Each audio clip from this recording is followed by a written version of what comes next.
Karibu tena mtazamaji, awamu ya pili ya taarifa za leo mashinani, na mie wako Lofty Matambo. Ni fahari yangu bado tuko pamoja.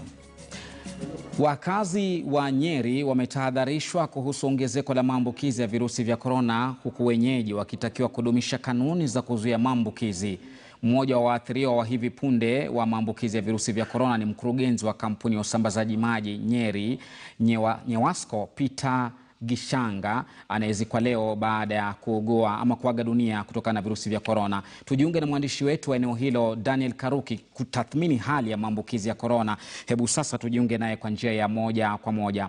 Naam Karuki, na tumai hujambo na hata wewe unaendelea kuchukua tahadhari, lakini hebu tujuze, kuna taarifa zozote kuhusu ni watu wangapi wameambukizwa korona katika kaunti ya Nyeri?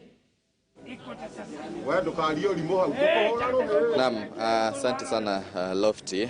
Kuna baadhi ya taarifa ambazo zimekuwa zikiendelea kuhusiana na maambukizi ya ugonjwa huu wa korona ambao umeendelea kusambaa katika kaunti hii ya Nyeri na vile vile nchini. Sasa tukizungumza ni kwamba zaidi ya watu 30 wameweza kuambukizwa ama ugonjwa huu wa korona.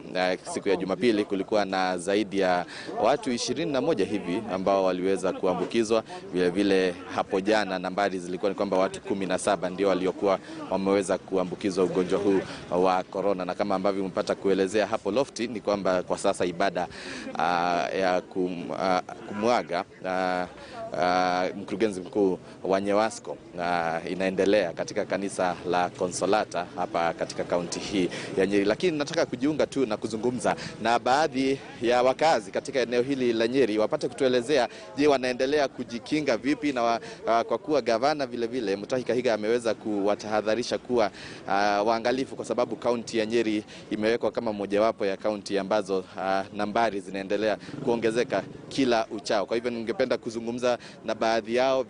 Kwanza kabisa nikitaka kuzungumza na wale ambao ni wa sekta ya uchukuzi, ambayo ni sekta inayohusisha watu wengi sana, haswa watu wanaosafiri kutoka maeneo mbalimbali wakija hapa Nyeri na vile vile kutoka Nyeri kuelekea maeneo tofauti ya hapa nchini. Na ningependa kuzungumza tu na mmoja wao hapa, atakuwa akitueleza jina lake na yeye ni nani katika sekta hii ya uchukuzi hapa katika kaunti ya Nyeri, kisha atatueleza, je, nyinyi mnajiunga ama mnaendeleza aje biashara hii ya kujikinga kutokana na ugonjwa huu wa korona.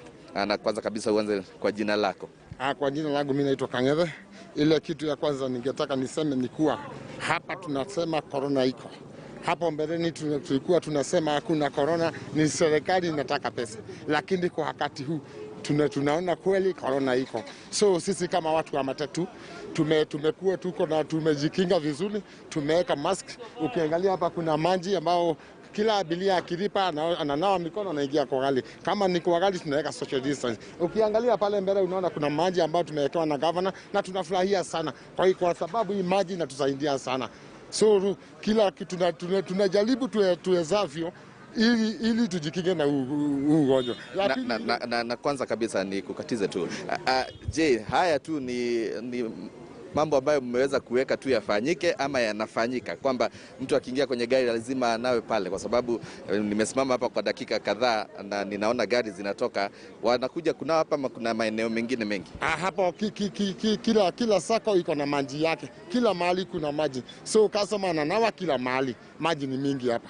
Kitu ya pili ningetaka niseme, Wakenya wenzangu, ningetaka niwaambie kuna huu ugonjwa ambao ni wa corona. Kitu ya pili tusiseme ati government ni pesa inataka.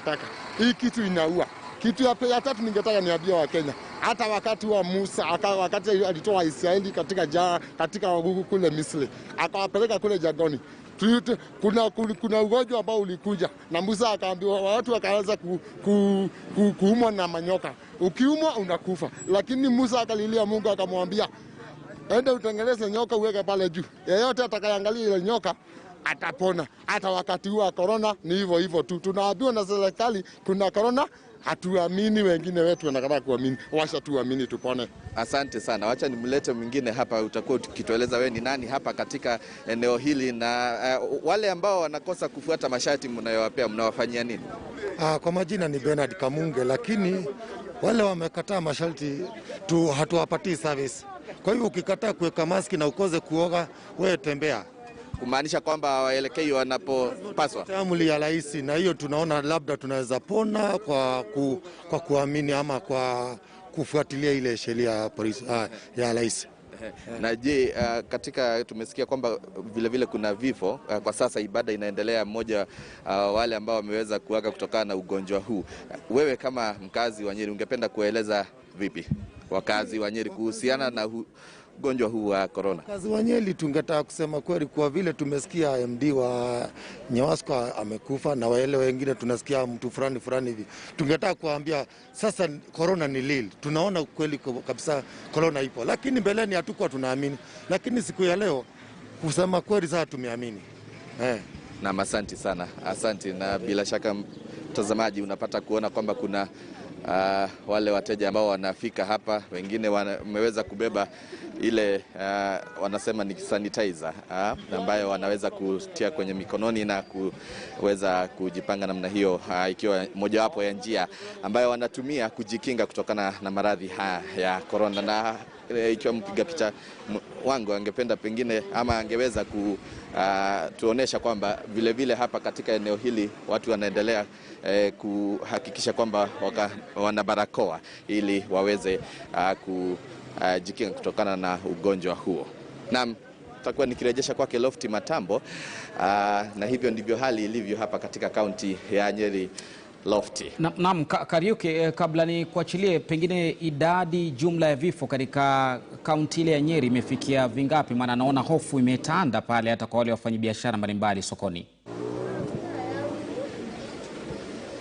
Idadi imeweza kufikia kama watu kama 10 hivi kwa wiki kadhaa zilizopita, lakini nambari zinaendelea kuongezeka za wale ambao wameweza kuambukizwa ugonjwa huu wa corona. Kwa hivyo ndio maana wengi wanatahadharishwa kwamba waweze kuwa waangalifu, kwa sababu ni ugonjwa upo, na umepata kuwasikia hata wachuuzi ama wale wa sekta ya uchukuzi wakisema kuwa sasa wameanza kukubali kwamba hivi ndivyo hali hivyo hapa nchini. Na labda kuhusiana na mkurugenzi huyu wa shirika la maji katika kampuni ya maji katika kaunti ile, je, aliambukizwa katika mazingira gani? Na pia najua kuna afisi ambazo walikuwa akifanya kazi. Je, kuna tahadhari zozote zimechukuliwa kwa wale maafisa wengine ama hali iko namna gani kuhusiana hilo? Asante. Kuna baadhi ya tahadhari ambazo zimeweza kuchukuliwa katika ofisi hiyo. Kwa baadhi yao wengine wanafanya kazi wakiwa manyumbani, hata hivyo zile wanaweza kuendeleza zile shughuli katika eneo hilo, lakini nambari ikiwa imeweza kupunguzwa ya wafanyikazi katika eneo hilo. Na vile niseme kwamba akiwa basi ni mkurugenzi mkuu, ana mikutano mingi, huenda basi aliweza kupata ugonjwa huu katika baadhi ya mikutano tu, kumaanisha kwamba kila mtu ni vyema aweze kujikinga ama aweze kuwa na tahadhari, kwa sababu huenda mkutano mmoja tu ndio ulikuwa na mmoja ambaye alikuwa pengine na ugonjwa huu, na basi akaweza kuaga Jumanne iliyopita, wiki iliyopita, na basi wengi wanahimizwa kuendelea kujitahadhari, kwa sababu ilikuwa tu ni dakika kadhaa ama masaa chache tu na akaweza kuaga, na alikuwa na shughuli alizokuwa ameendeleza kwa siku ya Jumanne. Kwa hivyo ni jambo ambalo wengi wanahimizwa kufuata. Na asante sana. Huyo ni mwanahabari wetu kutoka